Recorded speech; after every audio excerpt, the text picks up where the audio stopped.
for communications. So just to reiterate today, everyone, that we are live. Down the bottom here, you're able to ask questions. At the top here, you're able to click like, and indeed here, you're able to click and rate me on a 5-point scale. So thank you very much for everyone joining today. I can see that there's 5 viewers. So those 5 viewers, please feel free to ask some questions. Purpose of today, I'm going to talk you through the kind of current setup of getting a live broadcast up and running with inside your brand, and also then talk you through some number of these different use cases. So if we start first with the use cases, one great use of a live video stream on one side of the brand, either that internally or externally. If we take an external use case, for example, most recently, a number of different events have been cancelled, flights, cruises, etc. So the idea is that if you have a huge customer base that are going to want answers and questions, it will be a good idea to set up a live video stream where those customers can come in and engage with an instant gratification through an FAQ session such as this. So this is also really great because we're able to provide directional communication from the brand all the way to the customers. So hello, good afternoon. Thank you very much, Alex, for asking your question. So I've got a question here from Alex, which is, can I notify my customers to join the broadcast? Most definitely, very good question. So to get customers to the broadcast, it can happen organically on the website. Say customers have been affected by something that has been occurred due to a cancellation. Naturally, they'll first go to your website. Secondly, we can also drive customers to the broadcast via SMS, which is great. So if they've already booked something through you, may have their number.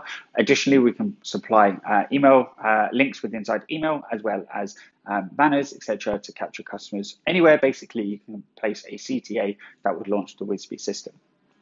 One cool feature I wanted to show you also with inside the live broadcast is that I'm presenting here from an iPad on a tripod with the application on WISP downloaded on it. I am able to then join the broadcast from another device and answer the questions from here. So this is great because I'm able to have a moderator mode where I can control the comments and messages that the presenters choose to ask.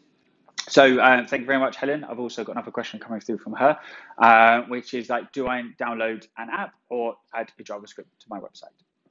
So take it you're coming from the brand side.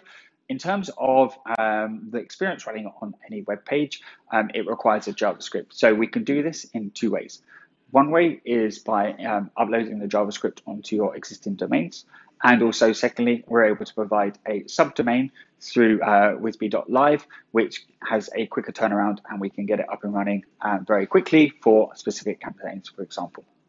And then as a presenter, so in terms of the presentation side of things, we need an iPad with an app downloaded on the device, as well as Wi-Fi. And in this example here today, I have a tripod that's in front of me and I'm able to do the live broadcast and read the questions from here.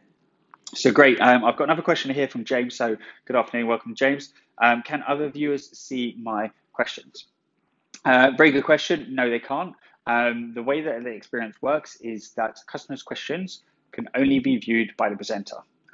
You as a customer can only see the questions that you ask. You will not be able to see other people's questions, which is great for these communication types topics, particularly because customers may have personal information and or potentially sometimes negative things to say about the brand. So it's a great way to control messaging, which is one directional to the customers, and they can engage through the platform. I think this is also another point to expand on how, as a brand, you can utilize this one single channel to make your customer service representatives more efficient. For example, if you have one presenter doing a live broadcast, such as we are today, you need to funnel all of your latest information, any of the kind of new concerns that are coming through on an hourly basis in some cases to just one person, and then that one person is then representative of communicating that to the customer base. So I think it's also a good way of controlling your message in sensitive times. Also, I'd say another USP of the experience is being able to capture a large number of your customer base in one channel. So traditionally, this could be done through a call center and your customer service representatives. One of the things that we've noticed here, and I'm sure a number of different brands have, is that there's a huge flood of customer service queries going to these existing channels. Quite frankly, they're not set up for it.